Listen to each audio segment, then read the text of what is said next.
Memory, 1739. Something moves through the tree line. Its wet, rasping cry calls out. A hideous creature of muck and bone staggers into sight, its clumsy movements unusually fast. It sees the trio and stops, as if pondering their presence. Declan leans forward, squares up, the imbeciles ready to charge into battle without so much as a second thought. Talbot lifts a hand. Slow.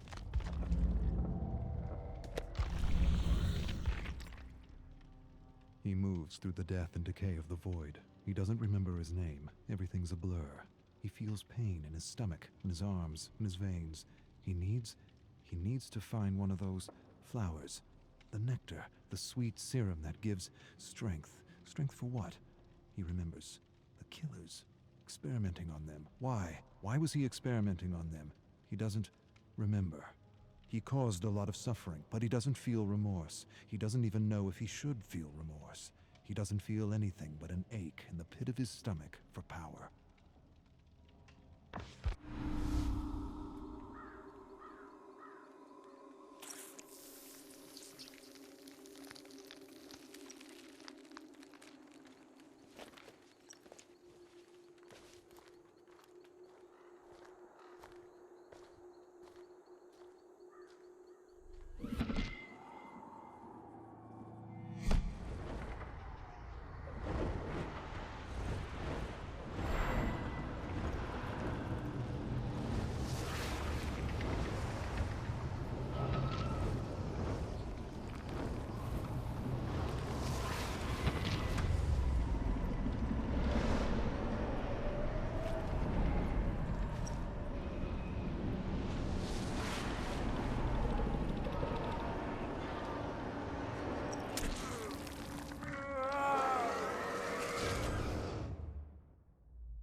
He has flashes of the doctor, his screams, his agony, turning the tables on him, experimenting on him like he had done with so many others. Where?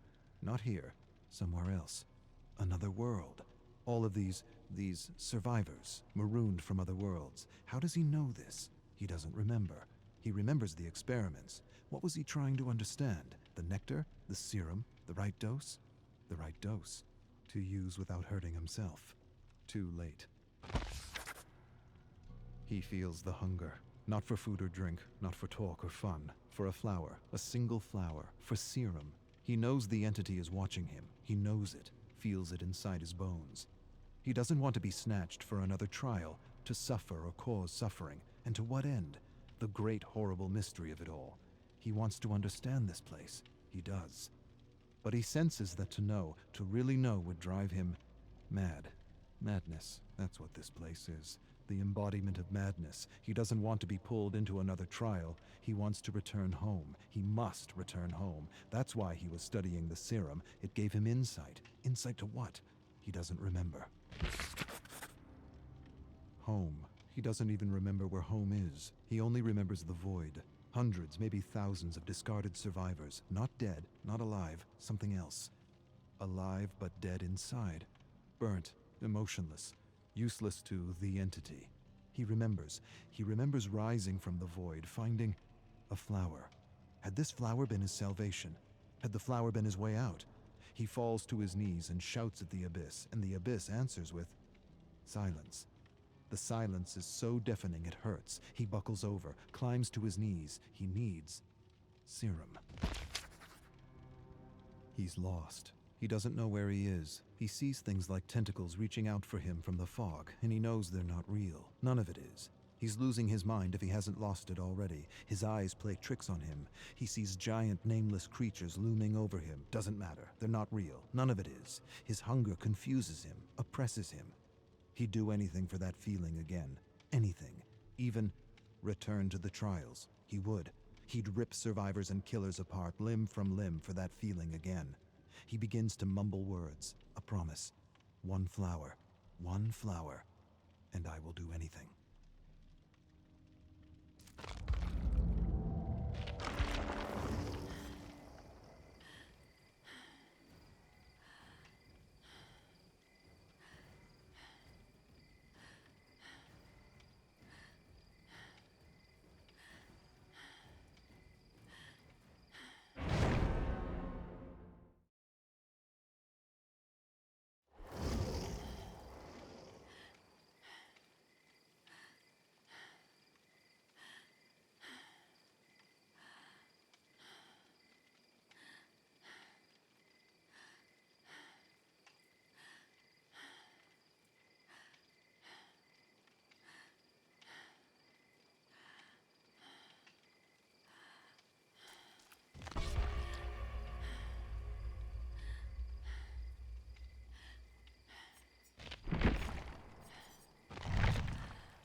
Claudette is 7 years old and feels alone, very alone. Yes, her parents love her. Yes, they want the world for her, but the world doesn't want her, or at least that's what Claudette believes. She just wants to fit in at school, fit in with her cousins, fit in with her teammates on the soccer pitch. But fitting in isn't as simple as being like others. She's different, and she knows it. She feels slow, unresponsive, not quick enough to understand her teacher or keep up with her class. The librarian calls her addle-minded. When she talks, she stutters. Sometimes she loses her breath and has trouble recognizing when she's talking too loudly. But most of all, her teacher embarrasses her. Says she's in the clouds, always in the clouds. Get out of the clouds, Claudette. But she can't help it. She's exploring massive gardens and colorful bugs on strange new worlds. Claudette feels things more than others, much more. Like the shame of not being invited to any birthday parties. Not one party. Every day her parents ask her who she played with at lunch, and every day she lowers her chin and tells them that she doesn't want to talk. Her parents ask her teacher, and her teacher tells them she likes to play alone. Not so much play, more like collect and observe things, flowers, weeds, beetles, worms, rocks. Some kids are just loners. Every day her parents ask her about her friends, and every day the shame returns. They want her to have friends. More than that, they want a list of names for her birthday. But she doesn't have a list of names. She doesn't even have one name. Claudette observes a beetle while her classmates chase one another around the playground. She wants to play, but no one wants to be around her. She doesn't want to think about it. Thinking about it hurts. Thinking about it reminds her she will disappoint her mother again. Her mother just wants her to have a friend, but making a friend isn't easy. Not for Claudette. And she wishes more than anything that it was as easy for her as it was for others. She wishes she had a friend to make her parents worry less. Maybe they would even be proud. Maybe she should give up her passion for bugs and flowers. Maybe that would help. Maybe then she would be like other kids. But the need to explore and collect is strong. It is not beyond her. It is her. Claudette loves to collect things, and she knows this is why many call her weird. Her father tells her she's perfect the way she is. He tells her a man named Darwin used to collect bugs and plants too. He had a big imagination like her. He often mused on ideas and theories, and boy did he come up with a whopper of a theory. He explains the theory, and she understands. Her father has a way of taking complicated ideas and making them easy to understand. Darwin. Claudette likes the name. She smiles, stares at her favorite blue and green beetle, and names him Darwin. Claudette's mom is crying. She's upset because Claudette is having trouble in school. Her grades are lower than they've ever been. She doesn't understand what she's doing wrong as a parent. Her dad says she's doing nothing wrong. He says Claudette's wired differently, and that's okay.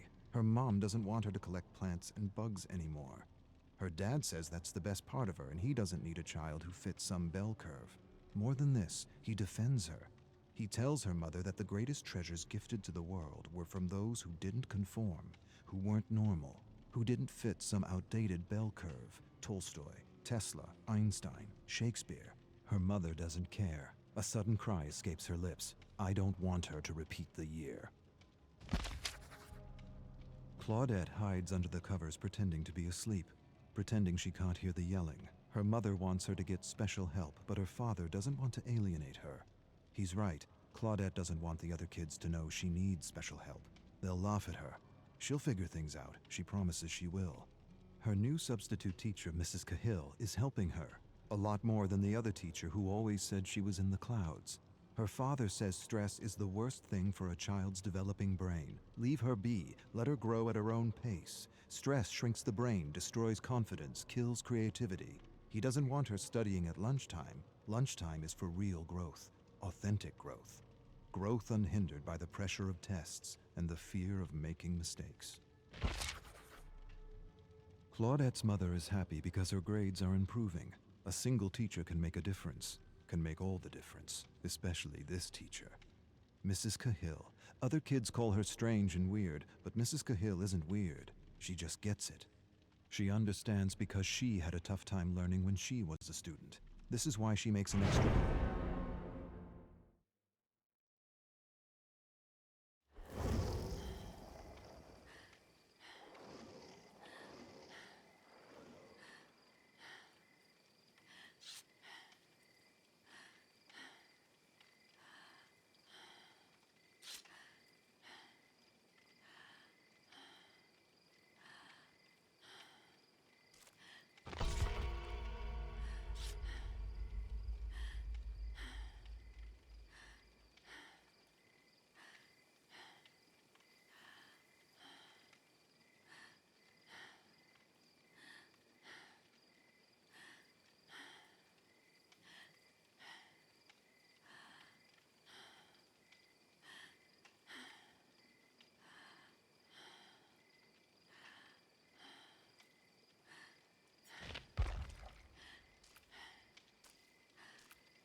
Claudette's mother is happy because her grades are improving.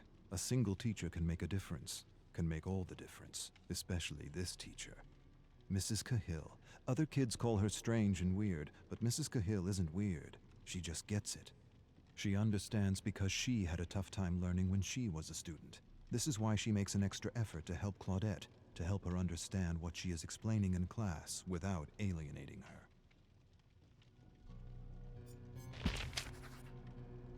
Claudette is happy because her new teacher is helping her, really helping her. She's learning new things every day. More than facts and vocabulary, she's learning how to learn. Or rather, she's learning how she learns, and that is the key. But her teacher is doing something else. Her teacher is talking to her. She's talking to her about her issue, and how her issue is really a blessing in disguise if she can just learn how to succeed in a system that favors one type of smart at the expense of all the others.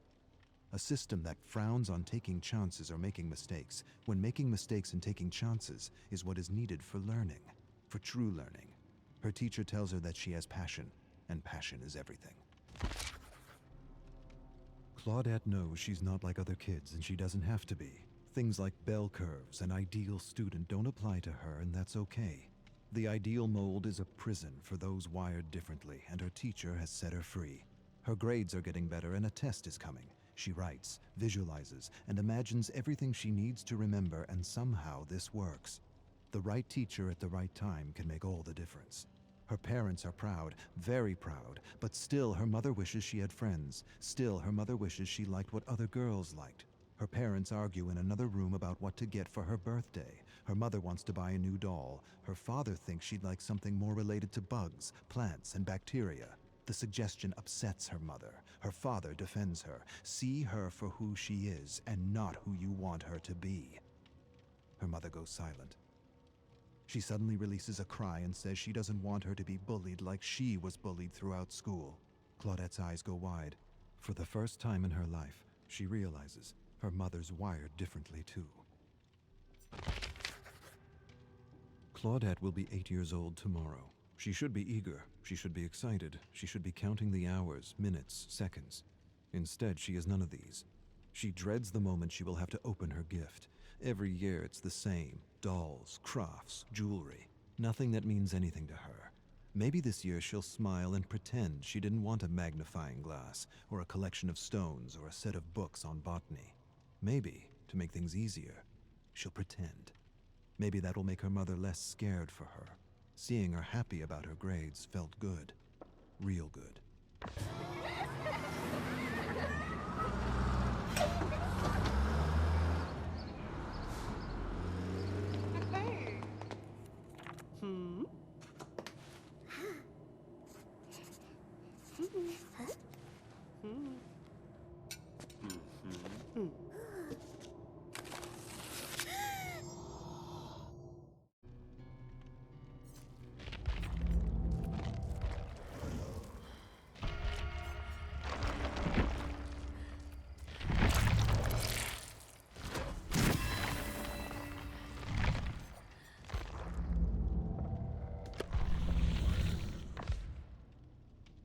Evan is 14 years old, and he knows something his father doesn't. The thought thrills him, amazes him, scares him.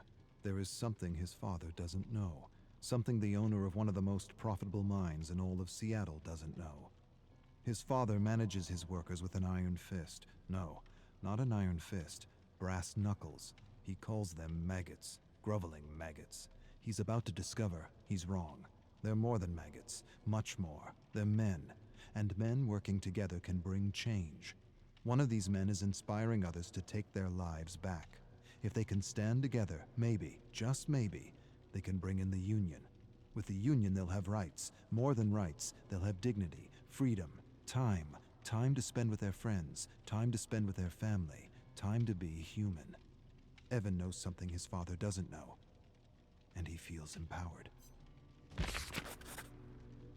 Evan's father thrusts him to the ground, calls him weak, tells him he's got to stop being so nice to the maggots, stop talking to them, stop helping them, keep them in line, break them, let them know who's boss. If you give them an inch, they'll take a yard. They're just using you.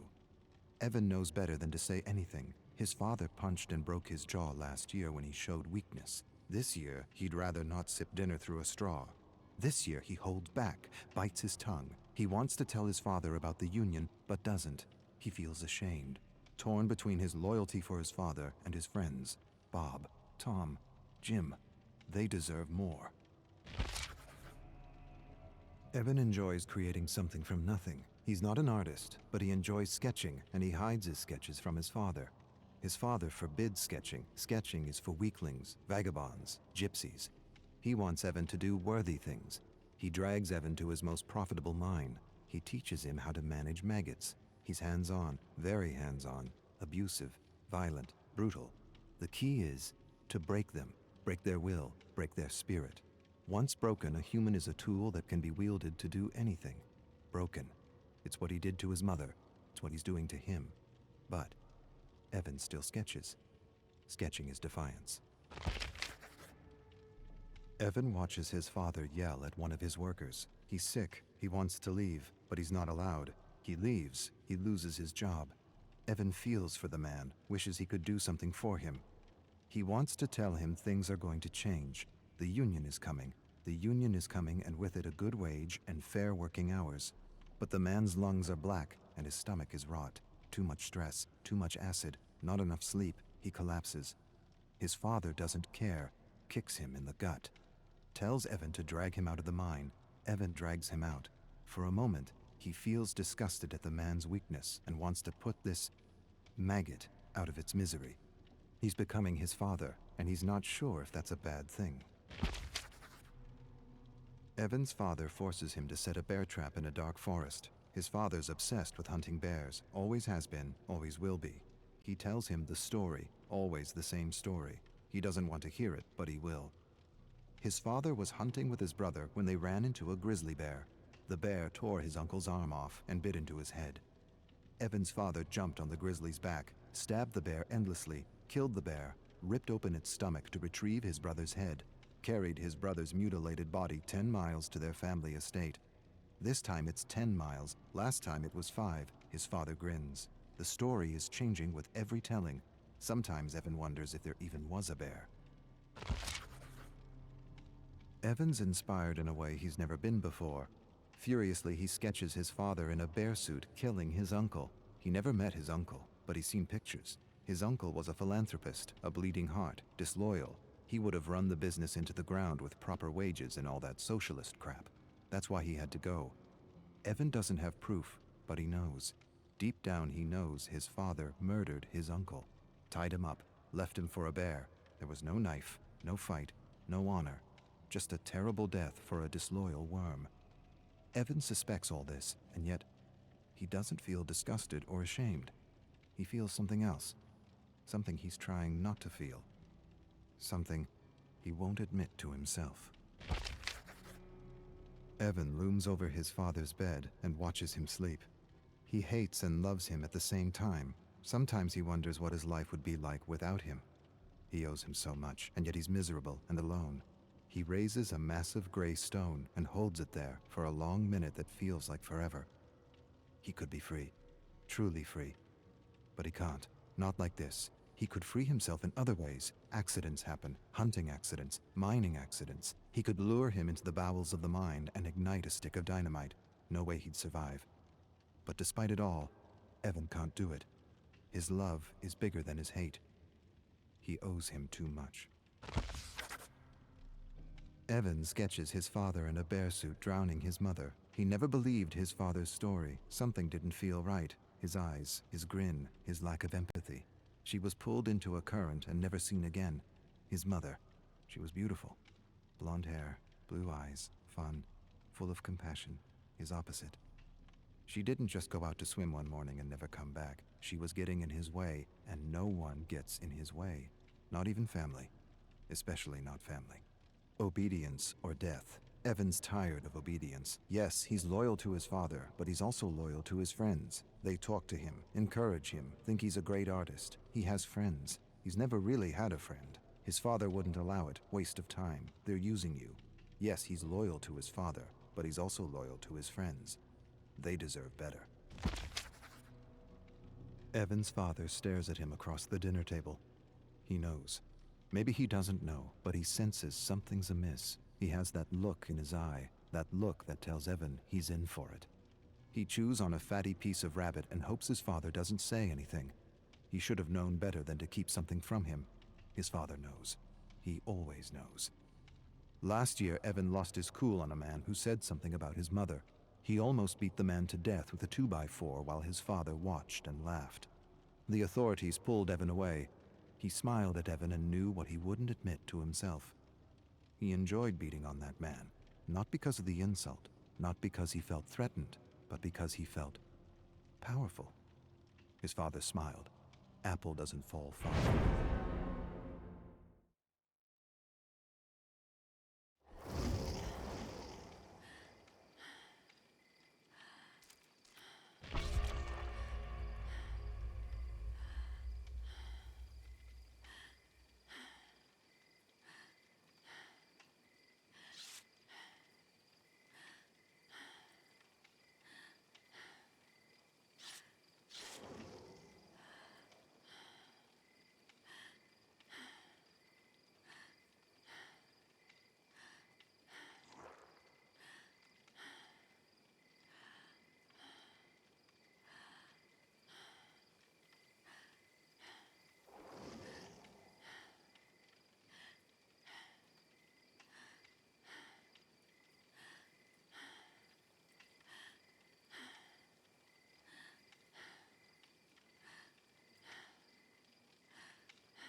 Evan's father stares at him across the dinner table. He knows. Maybe he doesn't know, but he says. Evan finds his sketches torn to bits. He puts the pieces together, all of them accounted for, except one. He doesn't have the picture of his drowning mother. His father enters his room. Despair and dread overwhelm him. He waits for a blow that never comes.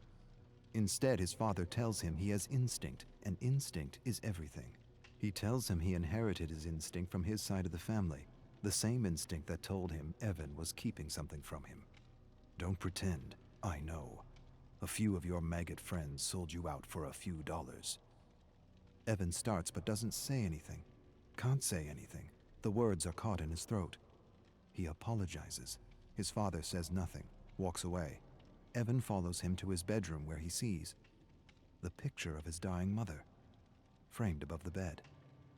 His father tells Evan he will learn a lesson tomorrow, one he hopes he understands. Evan stares at his father and feels hate. Hate for the maggots who betrayed him, and for his father, respect. No, not respect. Admiration.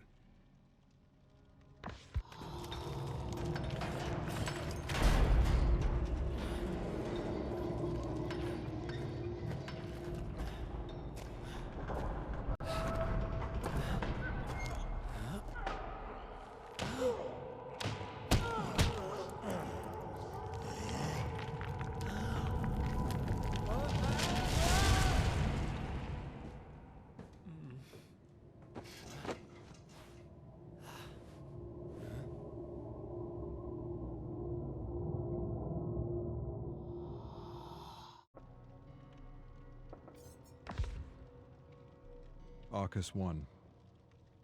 I would start at the beginning, but I don't know when that was or how long ago I was banished to this prison. What I know is I've been observing and studying the inner workings of this entity that had once been, well, an obsession. How ironic that I should be sentenced to live out the rest of my days in the very thing I sought to destroy. An obsession turned prison. As all obsessions are, I suppose.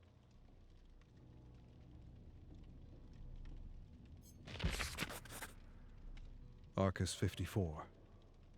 The atmosphere of the realms is dark and grim, to say the least, but also ever-changing.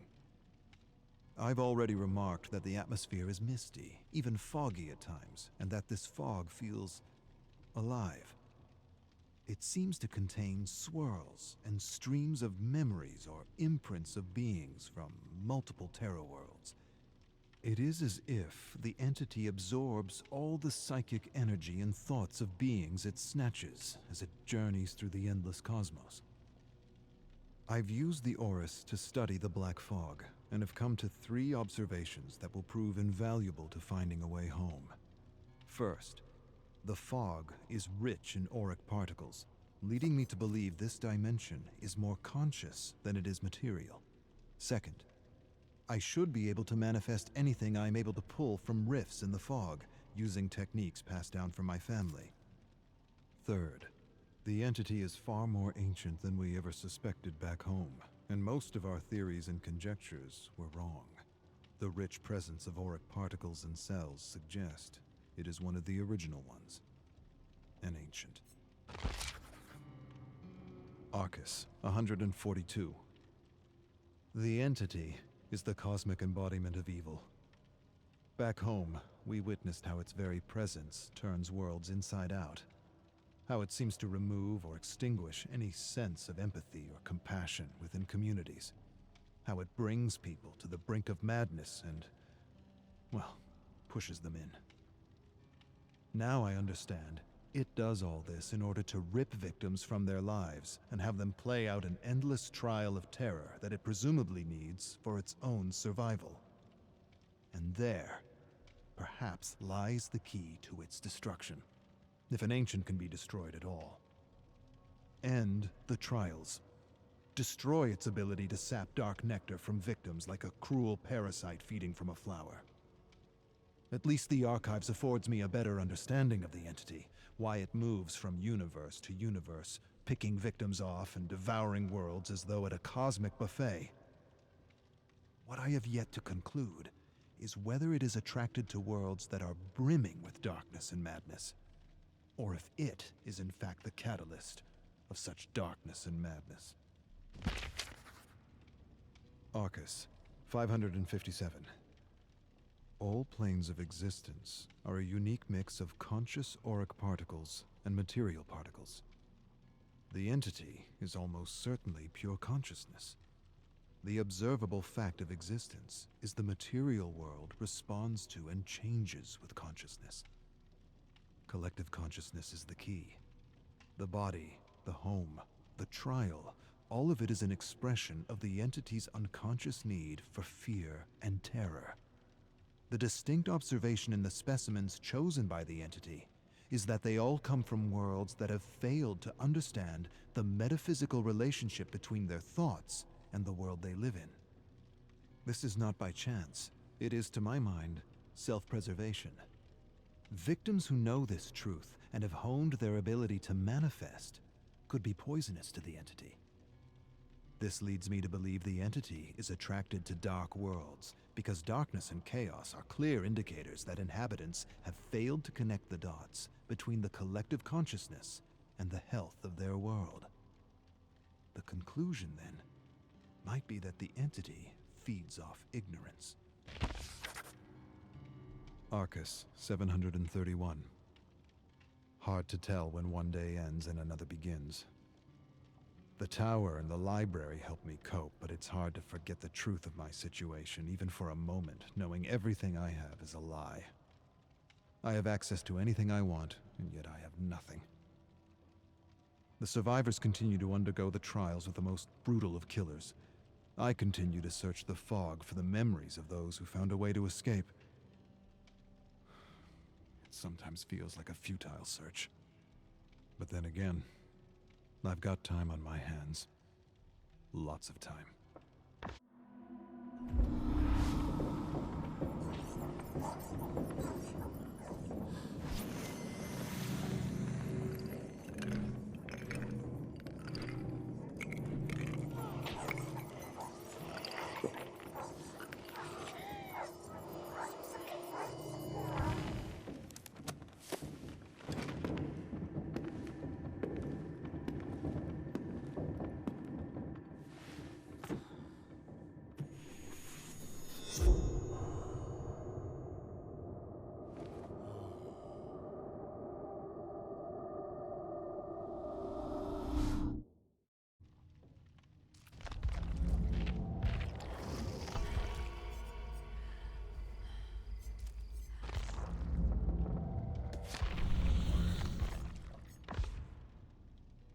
Arcus, 1513.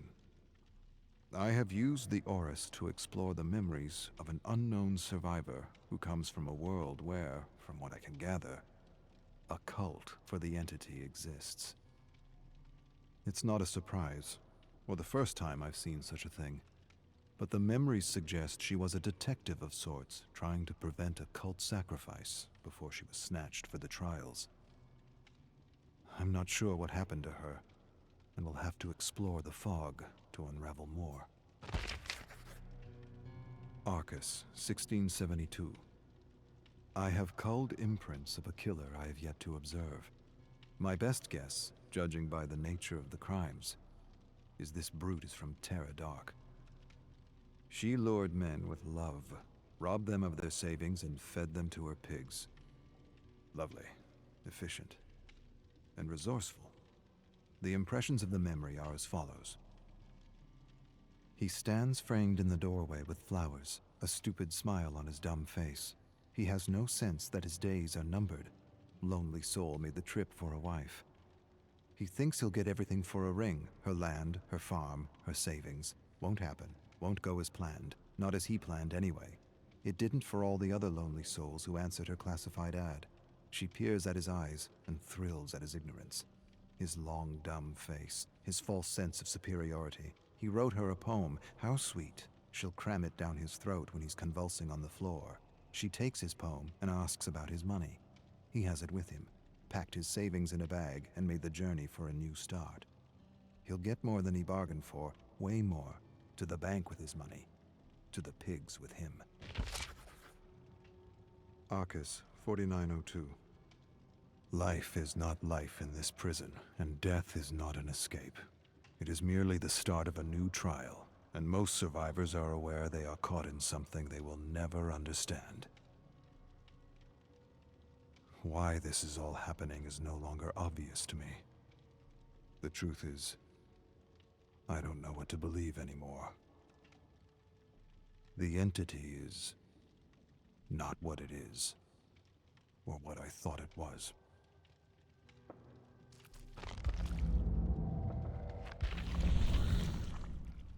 Jane needs a job. She has a job. She works as a waitress at a local diner. She needs another kind of job, a role, a part, something. Anything to let her know she's on the right path. Anything to let her know she deserves more than a school variety show. Acting is a fool's pursuit, 1 in a billion, her father says. Her grandfather agrees but adds, those who have the courage to follow their dreams have a 99% chance of being that 1 in a billion. Have courage. Courage will put the odds in your favor.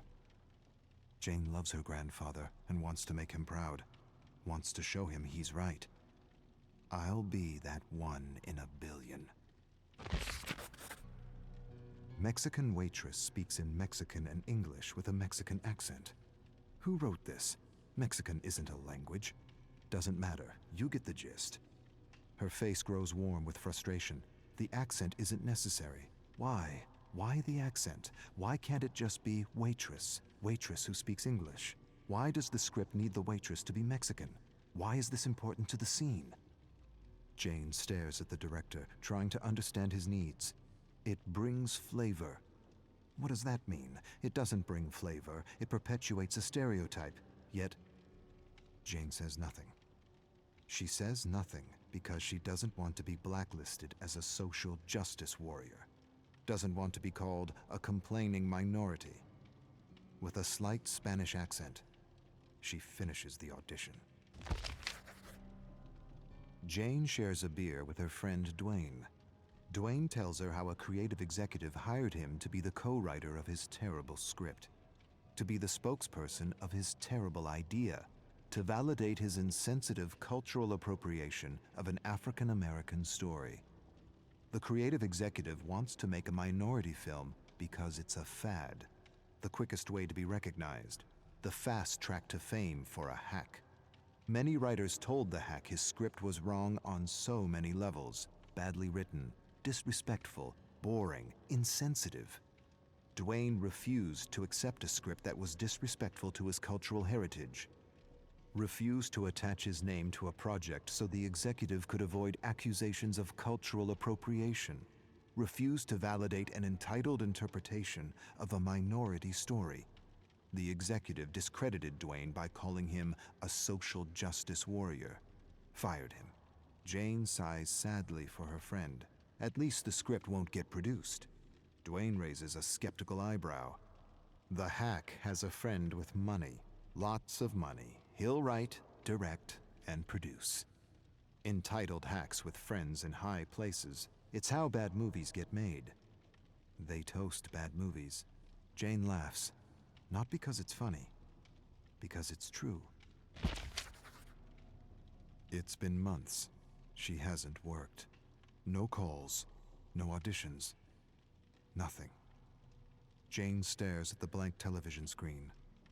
As a child, she used to imagine herself on television.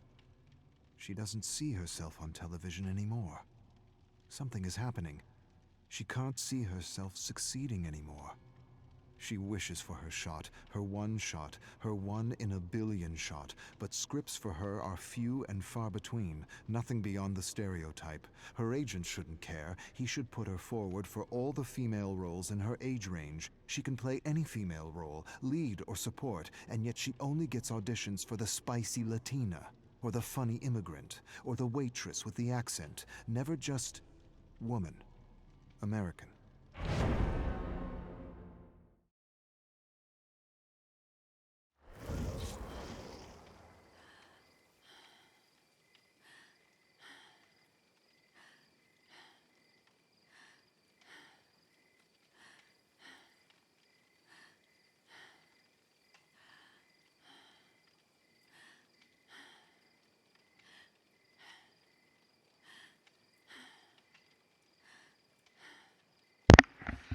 Yo, boys, we've got a live one here.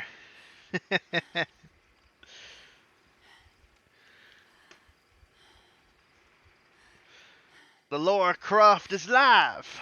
Well, I mean, there's two of them, but you get the idea. The one with TTV, Twitch TV.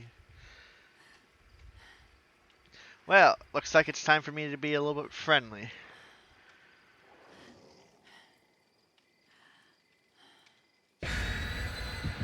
Friendly match, friendly match.